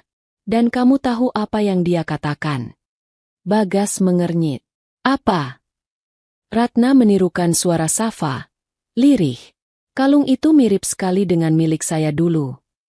Napas Bagas tertahan. "Dia bilang," lanjut Ratna. Suaranya pecah. "Dia menjualnya untuk beli obat ayahnya." Ratna menutup mulutnya. Air matanya jatuh. Mas, ucapnya lirih. Kalung ini kembar. Kita yang memesannya. 2. 1 untuk aku. 1 untuk bayi kita. Bagas duduk perlahan di tepi ranjang. Tangannya menutup wajah sesaat. Kalau begitu, katanya pelan, kalung itu masih ada di luar sana. Ratna mengangguk. Dan kalau kalung itu ada, ucapnya tegas, maka kebenaran juga masih ada. Bagas menatap Ratna lama. Kamu mau mencarinya, katanya. Ratna mengangguk sekali. Tegas. Aku ibu, ucapnya. Dan firasatku tidak salah. Aku harus tahu, ucap Ratna tegas. Aku harus melihat kalung itu. Bagas terdiam lama. Kita ke toko itu besok, katanya akhirnya. Sementara itu, di kamar besar di rumah Arman, Safa duduk memeluk lututnya. Ia menatap kosong. Ia mulai menyusun kepingan-kepingan kecil di kepalanya. Kalung, tatapan Ratna, cerita Arman, pesan Pak Darman. Dan untuk pertama kalinya, Safa merasa ia tidak sendirian dalam kebohongan ini. Ia mulai yakin. Kebenaran tidak pernah benar-benar hilang. Ia hanya menunggu seseorang cukup berani untuk mencarinya. Hujan masih turun keesokan paginya. Langit belum sepenuhnya terang saat Safa terbangun. Ia duduk di tepi ranjang, memandang kosong ke lantai. Malam tadi ia hampir tidak tidur.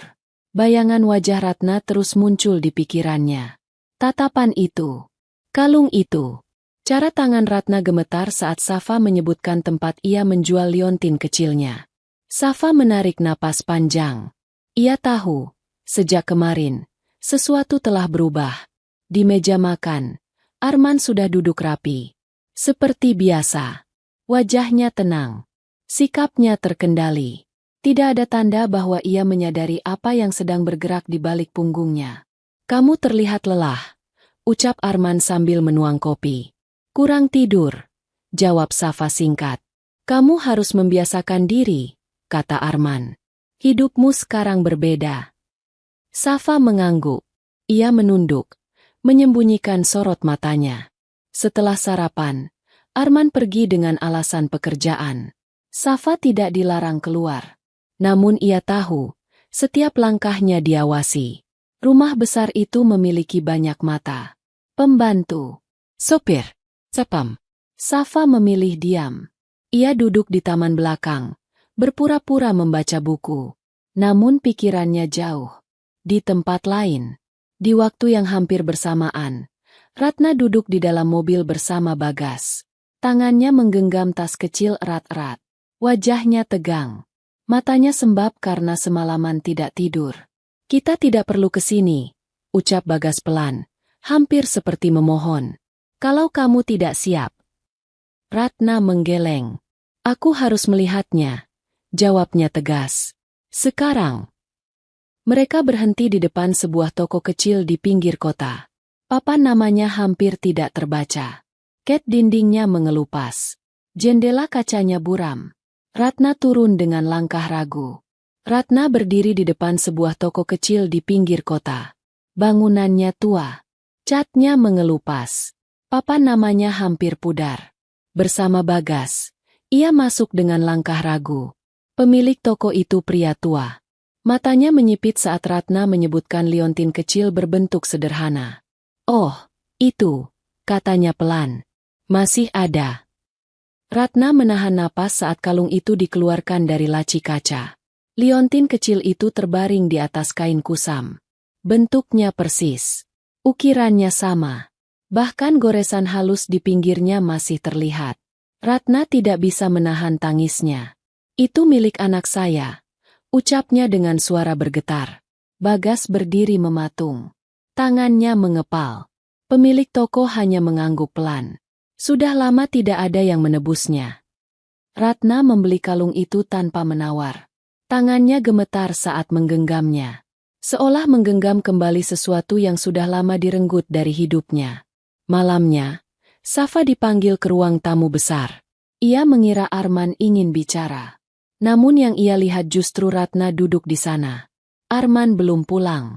Safa berhenti melangkah. Ratna berdiri perlahan. Matanya langsung berkaca-kaca saat melihat Safa. "Kamu boleh duduk," ucap Ratna lembut. Safa menurut. Ratna mengeluarkan sesuatu dari tasnya. Sebuah kalung kecil.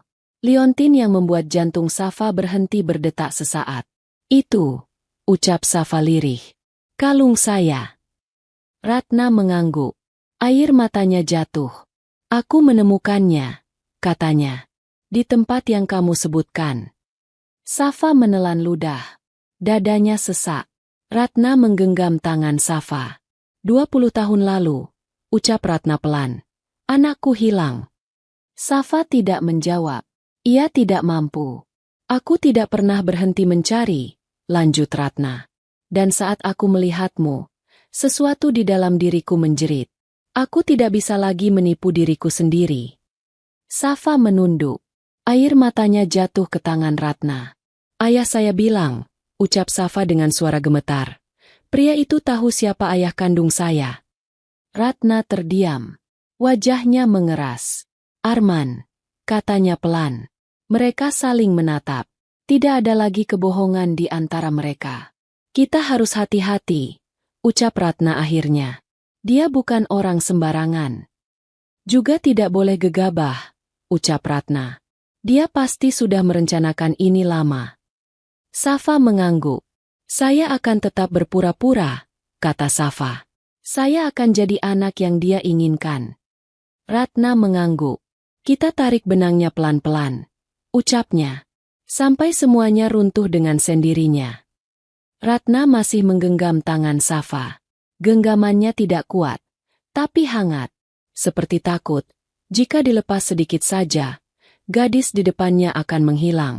Safa menunduk. Bahunya bergetar pelan. Ratna berdiri perlahan. Ia ragu sejenak, lalu membuka kedua tangannya. "Boleh," ucapnya lirih. "Boleh aku memelukmu?" Safa terdiam. Dadanya sesak. Ia tidak ingat kapan terakhir kali ada seseorang bertanya sebelum menyentuhnya. Ia mengangguk kecil. Ratna melangkah maju dan memeluk Safa.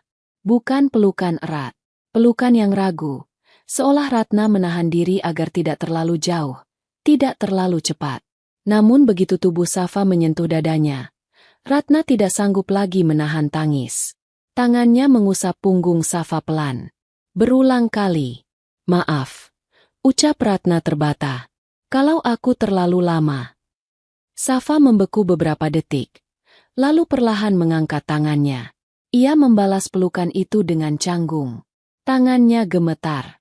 "Aku tidak tahu," ucap Safa pelan. "Aku benar-benar tidak tahu." Ratna mengangguk, meski Safa tidak bisa melihatnya. "Aku tahu," katanya. "Bukan salahmu." Mereka berpisah perlahan. Ratna mengusap air mata Safa dengan ibu jarinya. "Kamu kuat," katanya. "Terlalu kuat untuk seusiamu." Safa menggeleng kecil. "Saya hanya terbiasa." Ratna menelan ludah. Kalimat itu terasa seperti pisau kecil yang pelan-pelan ditarik di dadanya. Beberapa detik hening berlalu. Ratna menarik napas panjang, seolah mengumpulkan keberanian. "Safa," ucapnya hati-hati. "Aku percaya padamu." Safa menatapnya. "Dan di dalam hatiku," lanjut Ratna, "aku sudah yakin." Ia menunduk sejenak, lalu kembali menatap Safa. "Tapi kita butuh bukti," katanya pelan. "Bukan untukku, untuk melindungimu." Safa mengerjap. "Bukti?" Ratna mengangguk. "Tes DNA," ucapnya lembut. "Aku tidak ingin Arman bisa memutarbalikkan apapun." Safa menegang sedikit. Ratna cepat menambahkan. "Aku tidak akan memaksamu. Kalau kamu belum siap." "Saya siap," potong Safa cepat. Ratna terdiam. Safa menarik napas.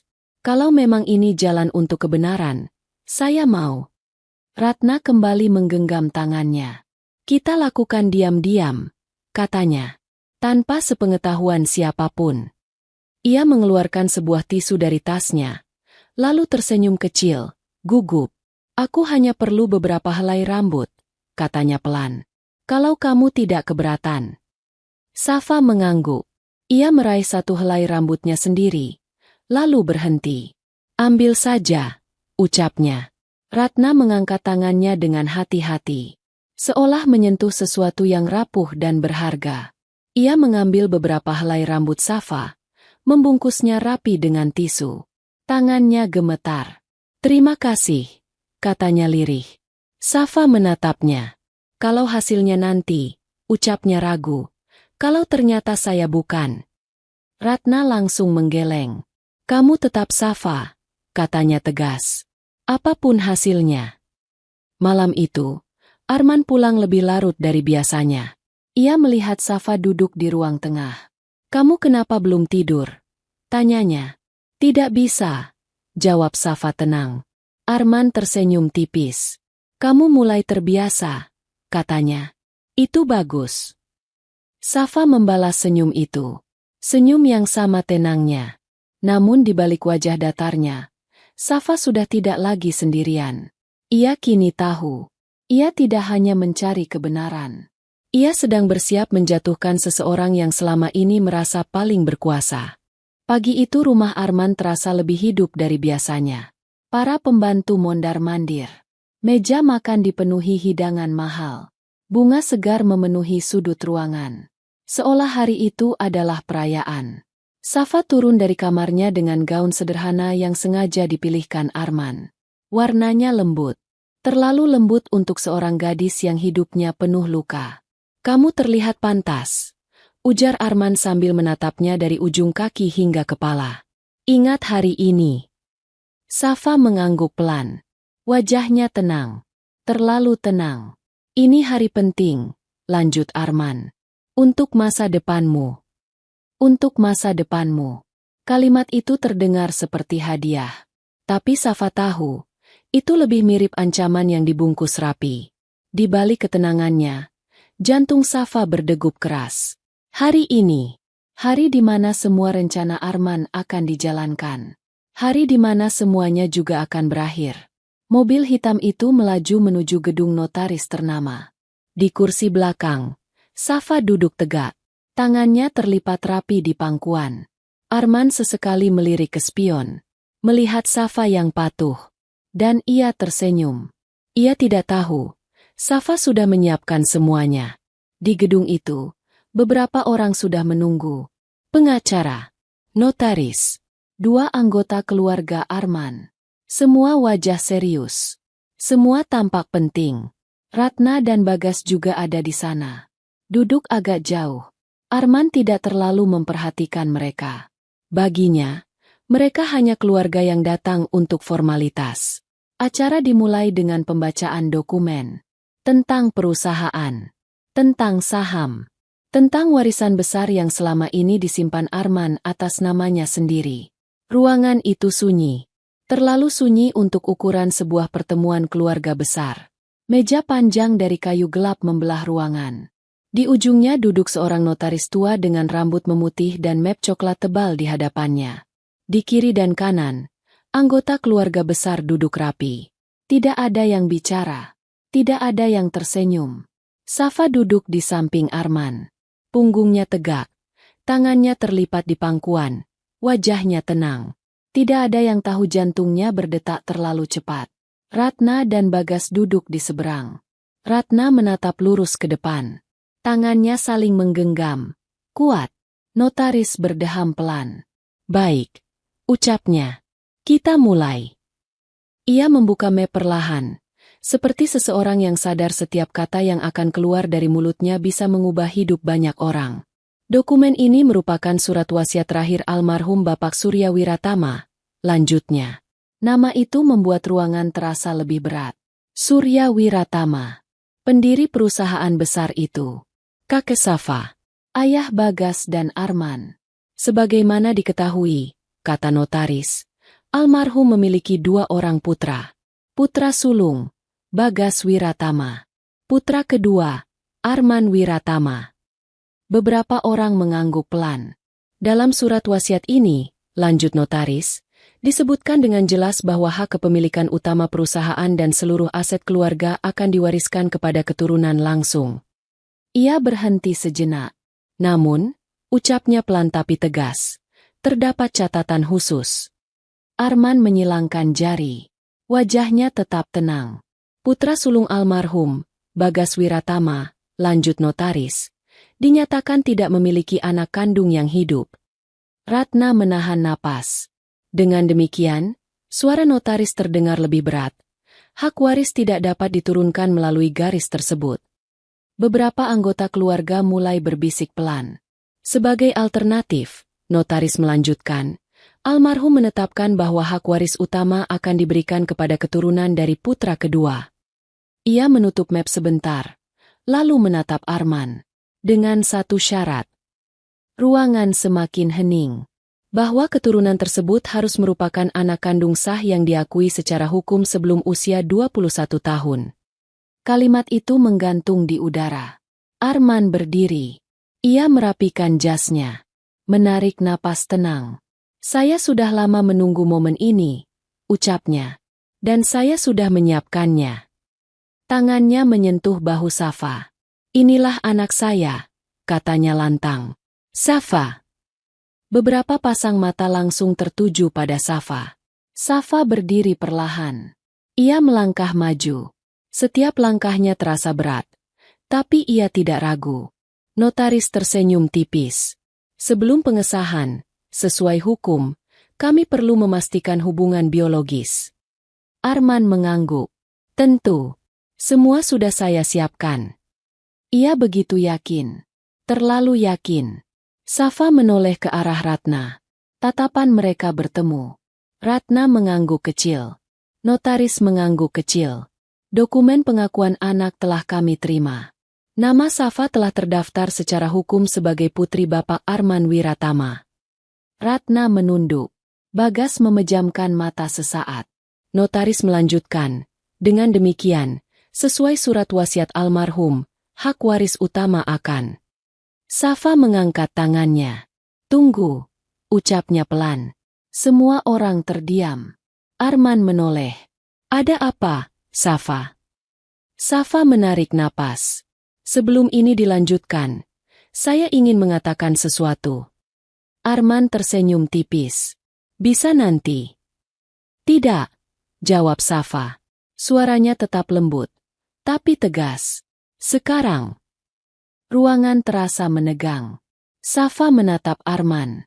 Untuk pertama kalinya, tidak ada kepatuhan di matanya. Ayah saya, ucap Safa perlahan, yang membesarkan saya, Pak Darman, memberi pesan sebelum meninggal. Arman mengernyit. Pesan? Ia bilang, lanjut Safa, saya harus ikut Anda, tapi jangan pernah sepenuhnya percaya. Ruangan mulai gaduh. Beberapa orang saling pandang. Ratna berdiri. Masih ada satu hal, ucapnya. Suaranya tenang, tapi jelas. Notaris menoleh. Ibu Ratna. Ratna melangkah maju. Tangannya sedikit gemetar, tapi langkahnya mantap. Almarhum Surya juga menuliskan, lanjut Ratna, bahwa apabila terdapat bukti manipulasi, penculikan, atau pemalsuan identitas demi memenuhi syarat waris, maka seluruh hak akan dibatalkan. Ruangan gaduh. Bisik-bisik pecah. Arman menoleh cepat. Apa maksudmu? Ratna menatapnya lurus. Karena Safa, ucap Ratna dengan suara bergetar tapi jelas. Bukan anak Arman. Semua mata beralih ke Ratna. Arman tertawa kecil. Ratna, ini bukan tempat. Dia anak saya. Potong Ratna. Air matanya jatuh. Anak yang diculik 20 tahun lalu. Bagas ikut berdiri. Mengeluarkan berkas. Dan kami punya bukti, katanya. Ratna mengeluarkan map tipis dari tasnya. Meletakkannya di meja. Hasil tes DNA, ucap Ratna. Dan bukti bahwa 20 tahun lalu, Arman menyerahkan bayi itu kepada seorang pria bernama Darman, untuk disembunyikan. Wajah Arman berubah. Untuk pertama kalinya, senyumnya runtuh. Dia menculik bayi itu, lanjut Ratna, suaranya bergetar tapi tegas. Karena dia tahu, tanpa anak, dia tidak akan pernah mendapatkan warisan ini. Notaris membeku. Pengacara mulai membuka map. Ruangan pecah. Notaris berdiri. Wajahnya keras. Dengan ini, ucapnya lantang, proses pengesahan dihentikan. Arman melangkah mundur 1 langkah. Dan Safa berdiri di tengah ruangan itu. Safa mengeluarkan sesuatu dari tas kecilnya. Liontin itu. Ini, katanya. Kalung yang sama. Kembar. 1 saya jual untuk biaya rumah sakit. 1 masih Ibu Ratna simpan. Ratna mengangkat kalung miliknya. 2 liontin itu identik. Wajah Arman berubah. Untuk pertama kalinya. Retak. Kalian gila. Katanya. Ini fitnah. Ratna melangkah maju. Arman, kau menyerahkan bayiku pada Darman. Dengan janji akan mengambilnya kembali saat ia berusia 20. Ruangan hening. Karena usia itu, lanjut Ratna dengan suara pecah, adalah syarat pencairan warisan keluarga kita. Arman terdiam. Pengacara menatap Arman tajam. Benarkah itu? Arman mundur 1 langkah. Senyumnya hilang. Kau memanfaatkan hidup seorang anak, lanjut Ratna. Membiarkannya hidup miskin. Lalu muncul sebagai penyelamat. Safa menatap Arman. Matanya berkaca-kaca. Semua cerita Anda bohong, ucapnya pelan. Saya hanya alat. Arman tertawa keras. Putus asa. Kalian pikir aku menyesal? Katanya. Semua ini milikku. Polisi masuk ruangan. Dengan surat penangkapan. Seorang polisi mendekat. Bapak Arman Wiratama. Ucapnya datar. Anda ditahan atas dugaan penculikan anak, pemalsuan identitas, dan manipulasi dokumen hukum. Tidak ada perlawanan. Tidak ada teriakan. Hanya suara klik saat borgol menutup pergelangan tangannya. Suara itu terdengar terlalu keras di telinga Safa. Arman menoleh ke Safa. Tatapannya liar. Kalau bukan aku, katanya, kau tetap gadis miskin. Safa menggeleng pelan. Tidak, jawabnya. Saya tetap anak seseorang. Dan itu cukup. Arman dibawa pergi dengan tangannya di borgol. Tidak ada senyum lagi. Arman dibawa pergi. Teriakannya menggema. Lalu hilang. Ruangan sunyi. Safa berdiri kaku. Tubuhnya seperti lupa cara bergerak. Napasnya pendek. Dadanya sesak. Bukan karena sedih. Tapi karena semuanya akhirnya nyata. Ia bukan lagi gadis yang ragu akan asal-usulnya. Ia korban. Ratna bergerak lebih dulu. Ia tidak berkata apa-apa. Tidak menunggu. Tidak menahan diri. Ia melangkah cepat. Lalu memeluk Safa erat. Pelukan itu bukan pelukan orang asing. Bukan pelukan formal. Itu pelukan ibu yang kehilangan waktu 20 tahun. Dan akhirnya boleh memeluk kembali. Tubuh Ratna gemetar. Tangisnya pecah di bahu Safa. Maaf. Suaranya pecah. Maafkan ibu. Safa terdiam beberapa detik. Tangannya menggantung canggung. Lalu perlahan, ia membalas pelukan itu. Tangisnya jatuh. Bukan isak keras. Tapi air mata yang selama ini ditahan, akhirnya menemukan tempatnya. Bagas berdiri tidak jauh dari mereka. Pria itu, yang selama ini hanya bisa menenangkan istrinya, yang selama ini memeluk kesedihan dalam diam, akhirnya melangkah mendekat. Ia berhenti sesaat, menatap Safa. Wajah itu. Sekarang ia mengerti kenapa Ratna selalu merasa ada yang hilang. Bagas mengangkat tangannya, ragu, lalu meletakkannya di punggung Safa. Pelan, hati-hati, seolah takut gadis itu akan menghilang lagi. Kamu. Suaranya berat. Kamu anak kami. Tangannya menepuk punggung Safa. Sekali, 2 kali. Bukan pelukan penuh. Tapi sentuhan ayah yang baru belajar hadir. Ratna mengangkat wajahnya. Matanya merah. Basah. Ia mengusap pipi Safa dengan ibu jarinya. Kita pulang.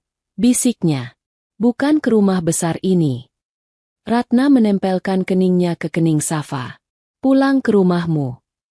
Untuk pertama kalinya. Kata pulang tidak terdengar asing bagi Safa. Cerita selesai. Pada akhirnya,